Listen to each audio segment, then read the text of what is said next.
আজকে আমি আপনাদের সাথে চিলি ফিশের রেসিপি শেয়ার করছি। নমস্কার, কেমন আছেন সবাই? আমি জলিস কিচেন অ্যান্ড স্ট্রিট ফুডে আপনাদেরকে স্বাগত জানাই। এই রেসিপিটা বানানোর জন্য একদম কম কাটাওয়ালা যে কোনো মাছ নিতে পারেন।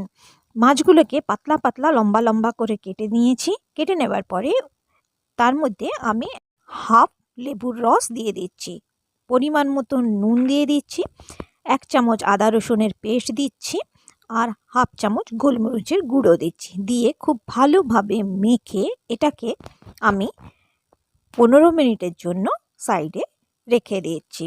15 মিনিট পরে আমি আবার মাছগুলোকে নিয়ে নিয়েছি। ওর মধ্যে আমি এখন 2 চামচ কর্নফ্লোর পাউডার দিয়ে দিচ্ছি। প্রথমে আমি 2 চামচ কর্নফ্লোর পাউডার দিচ্ছি, দিয়ে ভালোভাবে মেখে নিচ্ছি। তারপরে যদি দরকার পড়ে তো আমি আরও 1 চামচ দেব। এখানে আপনারা ডিমও মেশাতে পারেন, আমি এখানে ডিমের ব্যবহার করছি না।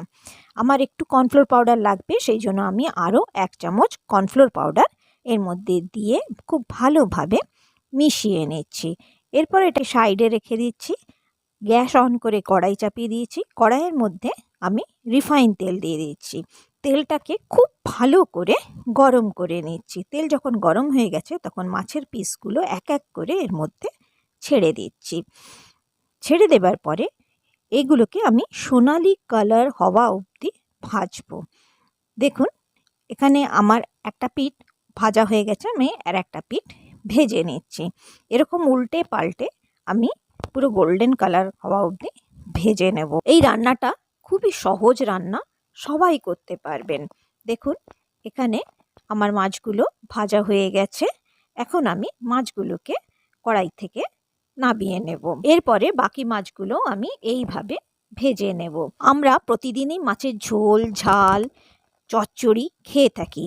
একবার এইভাবে চিলি মাছ করে দেখুন, খেতে কিন্তু খুব সুস্বাদু হয়। এখানে আমার মাছগুলো ভাজা হয়ে গেছে, মাছগুলো আমি নামিয়ে নিচ্ছি। আর আমার এতটা তেল লাগবে না, সেই জন্য আমি তেলটা কমিয়ে আবার কড়াইটা বসিয়ে দিয়েছি। তার মধ্যে আমি রসুন কুচোনো দিয়ে দিচ্ছি। আমি এখানে 10 কোয়া রসুন কুচিয়ে দিয়েছি।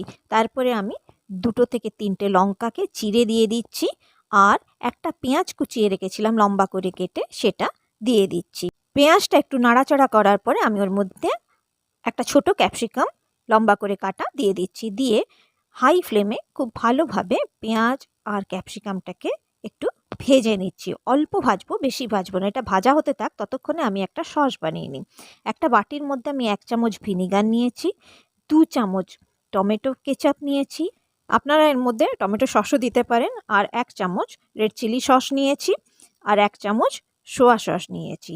নিয়ে সব কিছু খুব ভালোভাবে আমি মিশিয়ে দিয়েছি। এরপরে এর মধ্যে একটু জল মিশিয়ে দিয়েছি।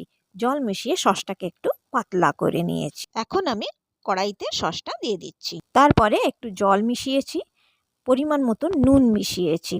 নুন অল্পই দেবেন। তারপরে হাফ চামচ গোলমরিচের গুঁড়ো দিয়েছি। সব যখন খুব ভালোভাবে ফুটে উঠেছে তখন মাছগুলো আমি দিয়ে দিচ্ছি। মাছগুলো দিয়ে খুব ভালোভাবে আমি মাছগুলোকে সসের সাথে মিশিয়ে নিচ্ছি। এটা হতে থাক, ততক্ষণে আমি একটা ঘোল বানিয়ে নিই। একটা বাটিতে আমি 1 চামচ কর্নফ্লোর পাউডার নিয়েছি, তার মধ্যে আমি হাফ কাপ জল মিশিয়েছি। মিশিয়ে একটা ঘোলের মতো তৈরি করেছি। এই কর্নফ্লোর পাউডার মিশ্রিত জলটা আমি এখন কড়াইতে ঢেলে দিচ্ছি। দিয়ে সব কিছু খুব ভালো করে মিশিয়ে নিচ্ছি। মিশিয়ে নেবার পরে 2 মিনিট এটাকে একটু রান্না করে নিয়েছি। তৈরি হয়ে গেল আমার চিলি ফিশের রেসিপি। আজকের রেসিপিটি যদি আপনাদের ভালো লেগে থাকে তাহলে নিশ্চয়ই চ্যানেলটিকে সাবস্ক্রাইব করবেন, বন্ধুদের সাথে শেয়ার করবেন, আর একটি লাইক নিশ্চয়ই করবেন। আর কমেন্ট করে আমাকে নিশ্চয়ই জানাবেন আজকের রেসিপিটি আপনাদের কেমন লাগলো। এই রেসিপিটা ফ্রায়েড রাইস, পরোটা, রুটি সবকার সাথেই আপনারা খেতে পারেন। আপনারা সবাই খুব ভালো থাকবেন, সুস্থ থাকবেন আর সাবধানে থাকবেন।